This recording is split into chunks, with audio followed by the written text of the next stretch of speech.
Hi everyone, it's Latin Roses. Today I want to talk about how I feel about living alone and how I survive living alone. I get this question a lot. I've been living on my own now for about 10 years post my divorce, and although I've dated other men since that time, I've never really lived with another man after my divorce. And that's probably because I haven't met anyone that I feel has been worth going that route again. And I'm sure eventually in the future I will meet someone special. I'll do it again, but I'm not worried about it because I'm pretty happy overall living alone. I get some friends and a few family members that tell me that how do I do it because they couldn't do it. I think I even had a friend say she would just grab the first warm body she saw and just, find somebody quick to be involved with because she wouldn't want to be alone. And I guess I don't understand it because I actually enjoy living alone to because there's a lot of pros. Okay. But um would I want to live again with somebody? Probably, yeah, but like I said, I haven't found somebody that I felt's worth it. So what are the things that happen? A lot of people are living alone and not by choice. Okay, so a lot of people are widowers, divorcees, just been single, didn't find the right person. So a lot of it isn't choice, it's just a matter of survival. And I think if you start with your budget, I went from having a two income household to down to a one. So I was always really good about budgeting and I did take care of the money when we were married. So I didn't have to learn that. That was a skill I naturally had. But it's so important when you're single, especially a woman living alone, that you need to have your budget, pay your bills, and save money for a rainy day. And eventually save for some fun things like, designer purses. But then you do have to make a choice. Do you want to keep buying a lot of expensive, luxurious things like designer purses? Or do you want to feed your family? Of course, I want to feed my family. But, then you have to take care of your security, like invest in a good security system. Nowadays, the technology is so great.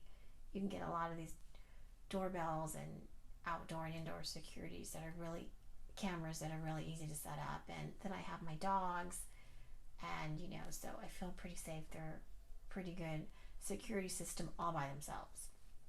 So security is an important thing that you kind of have to worry about more now when you're, a single woman living on your own, versus when you had that somebody that you could just tap and say, hey, I hear this bump in the night. Can you go check it out? Now everything's on you. I mean, literally everything's on you. Security, home maintenance, unless you're living in an apartment, um, if you're living in a home, everything's on you. But even in an apartment, you're still gonna have to get out up and change batteries for like the fire alarms, excuse me, or change a light bulb. And I had to get a good sturdy ladder because I'm short and I need to change light bulbs and the smoke detectors.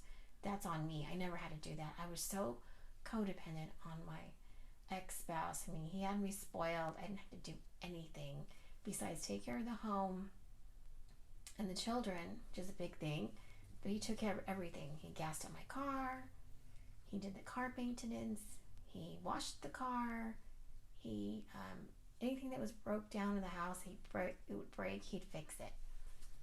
So now, when you're living alone, it's all on you to handle all that. So I really grew up in a way. I became really so independent, and I can do everything myself.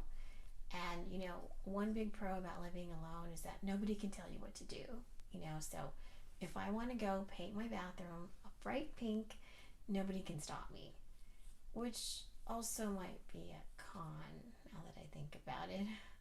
But there's a lot of freedom in living alone. Like I said, nobody can tell you what to do. You can come and go when you please, eat whatever you want.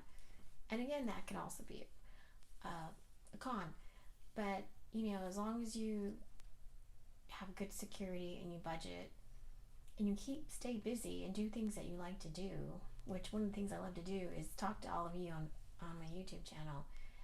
A lot of you have questions, very interactive. I do a lot of research on my own, things that interest me. I don't watch a lot of television.